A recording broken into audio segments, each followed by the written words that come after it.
इस कहानी की शुरुआत जैक नाम के एक फॉरेस्ट रेंजर को दिखाने से होती है, जो कि हर रोज की तरह अपनी ड्यूटी पर निकला था। लेकिन वो नहीं जानता था कि आज उसके साथ कुछ अलग होने वाला है, क्योंकि अगले ही पल उस पर तीरों से हमला होने लगता है। लेकिन यह कौन कर रहा था यह कुछ नहीं पता। लेकिन आखिर उस पर यह हमला कर कौन रहा है, इसी बात का पता लगाने के लिए वह अपनी जैकेट उतार कर आगे बढ़ने लगा। लेकिन काफी देर यहाँ बिताने पर भी उसे कुछ पता नहीं लग पाता कि यह कौन कर रहा है। उसे लगता है कि चलो जो कोई भी हो शायद यहाँ से चला गया होगा या कोई हंटर हो सकता है। अभी वह यह सब सोच ही रहा होता है कि इतने में ही एक एक तीर आकर उसके सीने को छू जाता है, जिससे वह दर्द के मारे वहीं जमीन पर गिर गया और उस तीर को निकालने की भी कोशिश करता है। लेकिन जो तीर होती है वह बीच से ही टूट जाती है, जिसका मतलब था कि उसे अपनी जान बचाने के लिए इस जंगल से निकलना होगा जल्द से जल्द, वरना उसे इन्फेक्शन हो सकता है। इसीलिए वह जल्दी से भागता हुआ अपनी कार तक आता है। लेकिन बेचारी की किस्मत खराब थी, इसकी कार स्टार्ट ही नहीं होती। हालांकि वह सोचने लगता है कि मैंने तो सुबह ही टैंक फुल कराया था, क्या यह किसी इंसान का काम है जो मुझे मारना चाहता है।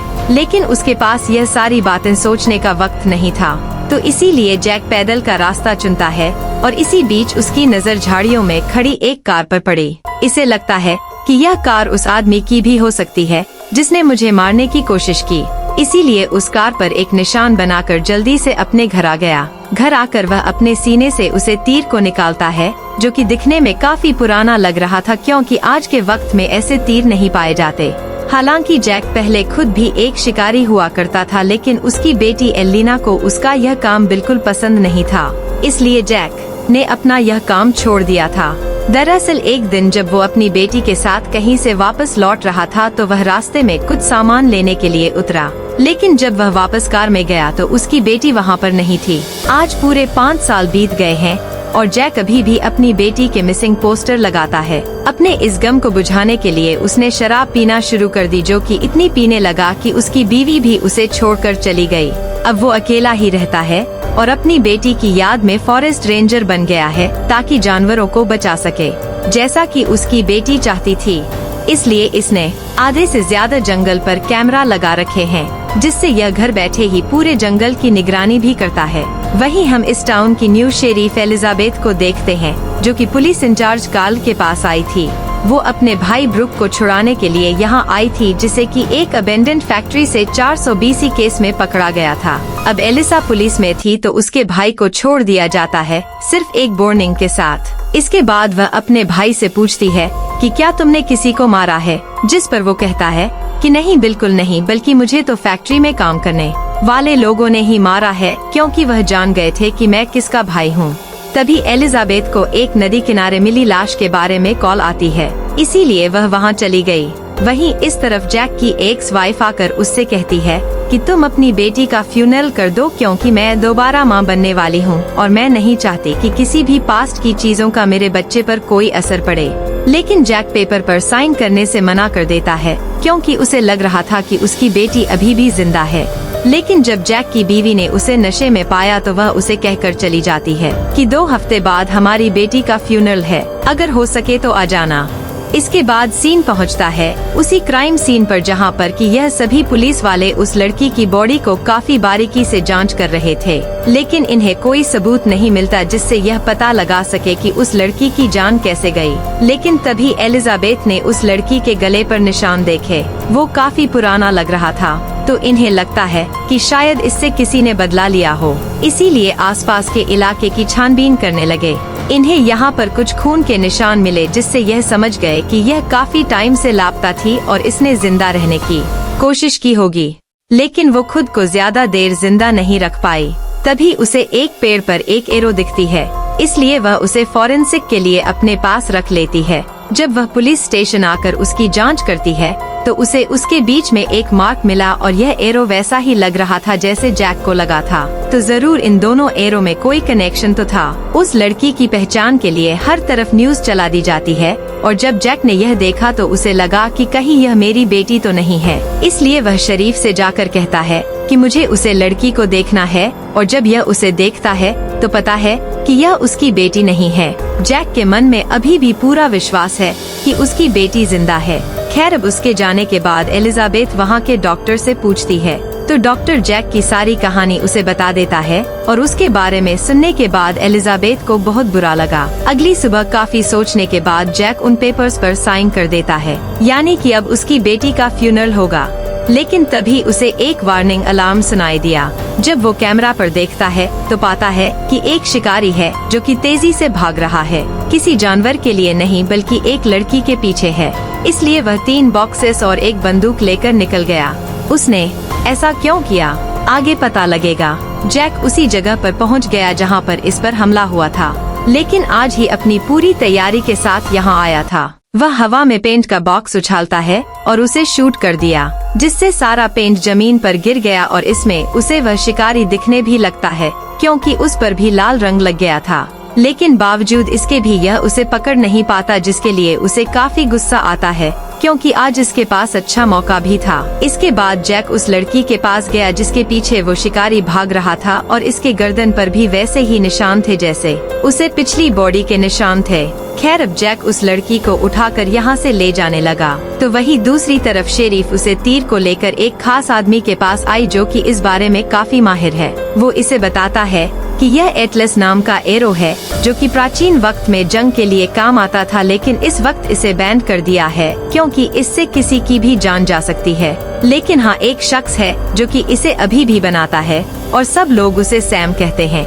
यह सुनकर एलिजाबेथ को अपना भाई याद आता है क्योंकि जिस फैक्ट्री में वह पकड़ा गया था उस फैक्ट्री को सैम कंट्रोल करता है और जवान लड़कों से सारे गलत काम वहाँ पर वही कराता है। इसलिए एलिजाबेथ अपने भाई के पास आती है, लेकिन वह उसे यहाँ कहीं नहीं मिलता। लेकिन पेटी नाम की एक लड़की उसे बता देती है कि वह इस वक्त कहाँ मिलेगा। एलिजाबेथ वहाँ जाती है तो उसे इसका भाई वहाँ भी नहीं मिलता, लेकिन इसे वो जरूरी सामान मिल जाता है जिससे वह एटलस नाम का तीर बनाया गया था। इतने में ही इस घर में कोई आ जाता है जो कि इसी का साथी था, जो कि इसे बताता है कि एक और लड़की की मिसिंग रिपोर्ट दर्ज की गई है और यह वही लड़की थी जो कि अभी जंगल में जैक के साथ थी।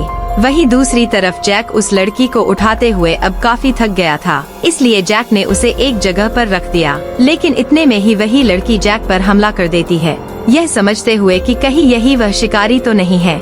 लेकिन जैक उसे समझाता है कि मेरी बहन रुक जा, मैं वो नहीं हूँ जो तुझे मारना चाहता है, तुम मेरे साथ सेफ हो।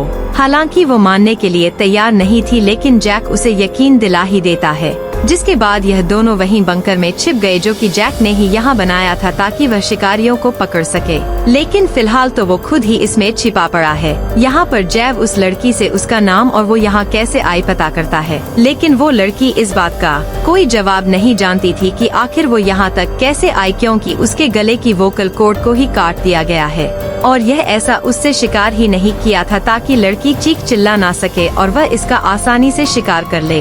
अब क्योंकि पहली वाली लड़की के साथ भी ऐसा ही हुआ था, क्योंकि वह अपनी जान बचाने के लिए इधर उधर काफी भागी थी, लेकिन आखिर में मारी गई।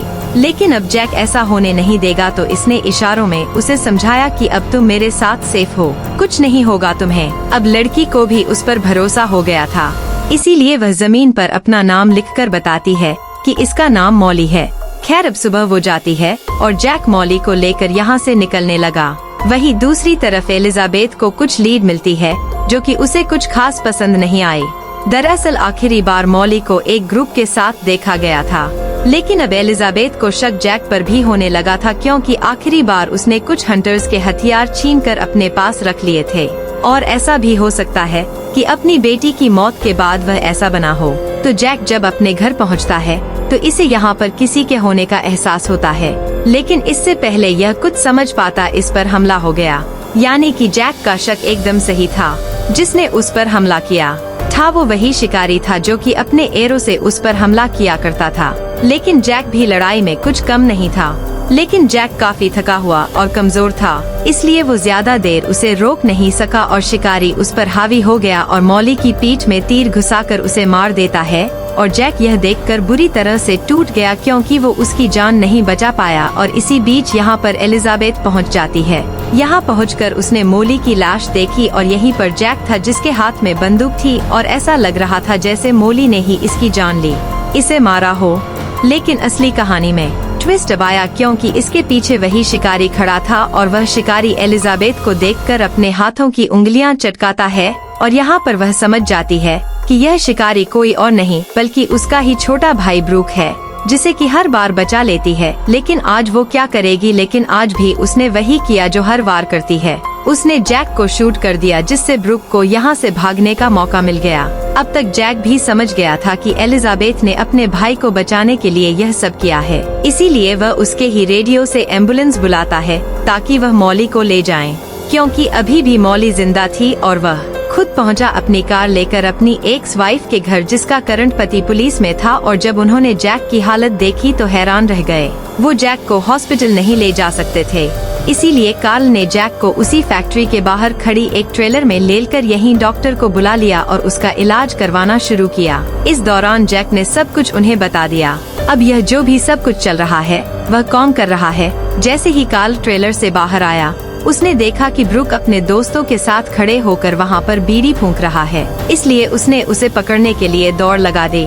लेकिन ब्रूक बचकर ट्रेलर में आ गया। वो डॉक्टर के गले पर चाकू लगाकर उसे धमकाने लगा, लेकिन जैक के अंदर अभी भी जान बची हुई थी, इसलिए उसका एक हाथ पकड़कर डॉक्टर को आजाद कर दिया।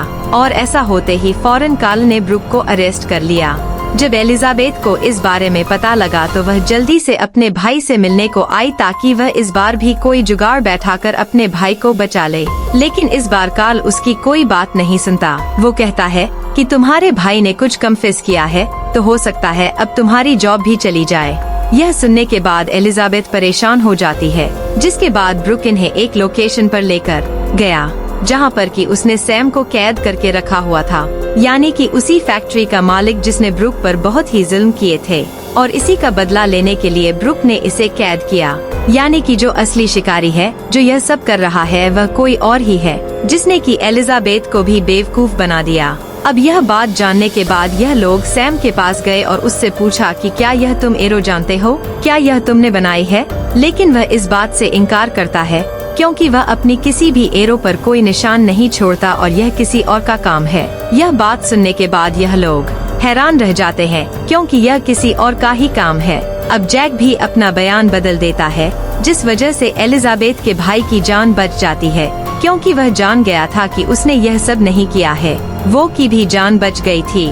अब इतना सब होने के बाद जैक ने अपनी नई जिंदगी जीने की शुरुआत करनी चाहिए, क्योंकि उसे एहसास हो गया कि जिंदगी एक बार ही मिलती है और हमें उसे खुशी से बिताना चाहिए। लेकिन अब सबसे बड़ा सवाल यह था कि आखिर असली शिकारी है कौन, उसे कोई पकड़ पाएगा या नहीं, यह सवाल था।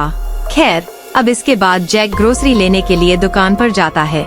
तभी इसकी नजर उस ट्रक पर पड़ी जिसके ऊपर इसने निशान बनाया था। इसके मन में एक उम्मीद जाग उठी। यह देखकर वह जल्दी से उस ट्रक के पास गया, लेकिन इस ट्रक पर कोई भी निशान नहीं था। यह देखकर यह एक बार फिर से उदास हो गया, इसलिए वो वापस अपनी कार में आ गया। लेकिन इसी दौरान एक ठीक वैसी ही ट्रक उसके पास से गुजरी जिस पर वो निशान था। इस बार जैक पूरी तरह से कंफर्म था और तैयार था कि मौका मिलने पर ही उस ड्राइवर पर हमला कर दे। लेकिन उसमें से एक बूढ़ा आदमी बाहर आता है। यह देखकर जैक ने उससे पूछा कि क्या तुम्हारा कोई बेटा है। वो कहता है कि नहीं, मैं अकेला ही रहता हूँ और इस ट्रक का मालिक मैं ही हूँ। जैक उसे झूठ बोलता है कि इस ट्रक के मालिक ने एक बार मेरी मदद की थी। यह उसे शुक्रिया कहना चाहता है, जिस पर वो बूढ़ा बताता है कि कभी कभी जो मेरा नेवर है वो इस ट्रक को लेकर जाता है, इसलिए उसके पड़ोसी के घर पर जाता है। लेकिन लॉक लगा था तो इसलिए लॉक तोड़कर ही अंदर घुस गया और घर की चीजों से साफ पता लग गया कि यह जरूर किसी शिकारी का घर है। लेकिन इससे भी खौफनाक चीज यह थी, जब वो बेसमेंट में गया, वहाँ पर कई 100 लड़कियों के मिसिंग पोस्टर चिपके हुए थे और इन फोटो में उसकी मिसिंग बेटी का भी फोटो था। थोड़ी और आगे जाने पर उसे ऑपरेशन थिएटर में एक लड़की लेटी हुई दिखाई देती है जिसके वोकल कॉर्ड निकले हुए थे। और यह देखकर जैक समझ जाता है कि अच्छा तो यह है सारा मामला, क्योंकि जो भी यह सब कर रहा है वह इसी घर का मालिक है।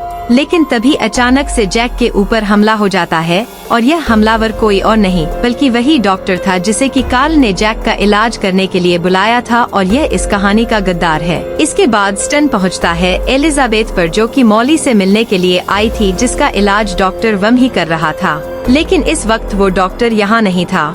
लेकिन तभी एलिजाबेथ को उस डॉक्टर और उसकी बेटी की फोटो दिखी और यहाँ पर एक नर्स बताती है कि काफी सालों पहले इनकी बेटी नशे में कुचलकर मारी गई और उनकी बेटी का नाम मेलिसा था, यानी कि एम्बी, यानी कि वही सेम लोगो जो कि उस तीर पर हुआ करता है।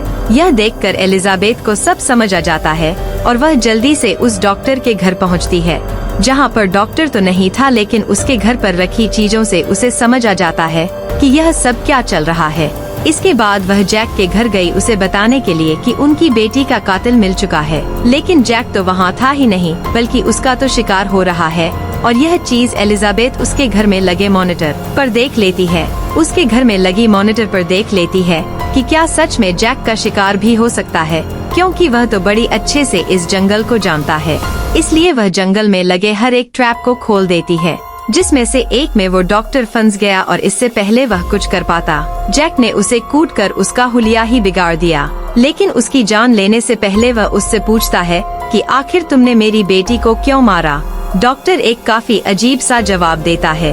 वह कहता है कि तुम्हारी बेटी के फादर यानी कि तुम एक शराबी थे और मुझे शराब पीने वालों से सख्त नफरत है, क्योंकि एक शराबी ने ही मेरी बेटी की जान ली थी, इसलिए मैं हर एक शराबी से बदला लेता हूँ। उसकी आवाज सुनकर जैक ने उसे पूरी तरह से मार दिया। लेकिन इतने में यहाँ एलिजाबेथ भी आ गई। वो कहती है कि इसे पुलिस के हवाले कर दो, लेकिन जैक जानता था कि पुलिस घंटा कुछ नहीं उखाड़ेगी इसका और मुझे ही इसे सजा देनी होगी, इसीलिए उसे एक खाई में फेंक कर उसका किस्सा ही खत्म कर देता है। अब एलिजाबेथ भी कुछ नहीं कर पाई, क्योंकि वह भी जानती थी कि ऐसे लोगों के साथ तो ऐसा ही होना चाहिए। अब जैक ने टाउन के हर एक जगह से अपनी बेटी का मिसिंग पोस्टर हटा दिया, क्योंकि इसने उसका फ्यूनरल कर दिया है। उधर एलिजाबेथ भी उस फैक्ट्री को तोड़कर गिरवा देती है, ताकि उसके भाई जैसे और जवान लड़कों की जिंदगियां खराब ना हो। तो दोस्तों, आपको कैसी लगी इस फिल्म की कहानी हमें कमेंट करके जरूर बताएं। इस चैनल पर पहली बार आए हैं तो सब्सक्राइब भी कर लें।